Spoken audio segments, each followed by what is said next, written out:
Zelensky Europe బాసట Ukraine, Britain, France, Germany సహా 30కి పైగా దేశాల మద్దతు. ట్రంప్ తీరుపై ఆస్ట్రేలియా, కెనడా కూడా విమర్శలు. సొంత దేశాల్లోనూ ప్రతిపక్షాల నుంచి ట్రంప్కు సెగ. మినరల్ డీల్స్కు సిద్ధమే, కానీ మా భద్రతకు గ్యారంటీ కావాలని జెలెన్స్కీ. అమెరికన్లు ఎప్పటికీ రుణపడి ఉంటామని వెల్లడి. బ్రిటన్కు చేరుకున్న ఉక్రెయిన్ ప్రెసిడెంట్. నేడు యూరోపియన్ నేతల కీలక మీటింగ్. అయితే జెలెన్స్కీకి యూరోప్ భాష నిలిచిందట. ఏదైతే ఉక్రెయిన్ ఉందో, ఉక్రెయిన్ అధ్యక్షుడు ఎవరైతే ఉన్నారో జెలెన్స్కీ వారు ఉన్నారో, అయితే మన ట్రంప్తో కూడా మీటింగ్ కావడం జరిగింది. అలాగే బ్రిటన్, ఫ్రాన్స్, జర్మనీ సహా 30 పైగా దేశాలు వారికి మద్దతు ఇస్తుందట.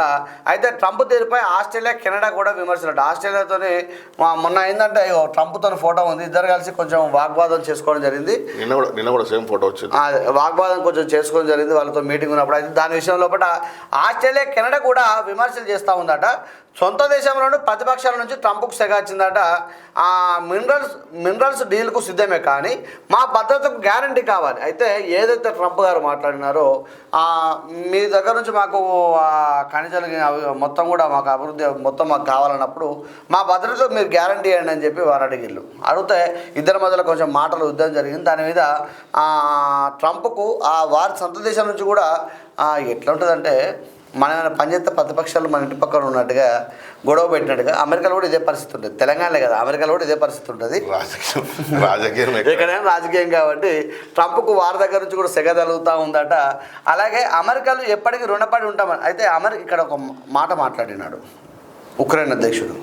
అమెరికాలకు మేము ఎప్పటికీ రుణపడి ఉంటాం, వారి సేవలు మేము మర్చిపోను కూడా వారు చెప్పడం జరిగింది. అలాగే బ్రిటన్ చేరుకున్న ఉక్రెయిన్ ప్రెసిడెంట్ అట నేడు యూరోపియన్ నేతలతో కీలక మీటింగ్ చేస్తూ ఉండట. అందరినీ కలుస్తూ పోతా ఉన్నాడు. మొన్నటిదాకా అయితే ఉక్రెయిన్ చాలా నష్టపోయింది యుద్ధం లోపల, చాలా నష్టపోయింది.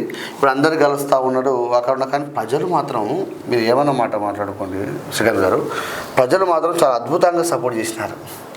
అంటే ఆర్మీ కాదు, మేము కూడా యుద్ధం చేస్తామని చెప్పి వారు కూడా వచ్చి యుద్ధం చేయడం జరిగింది.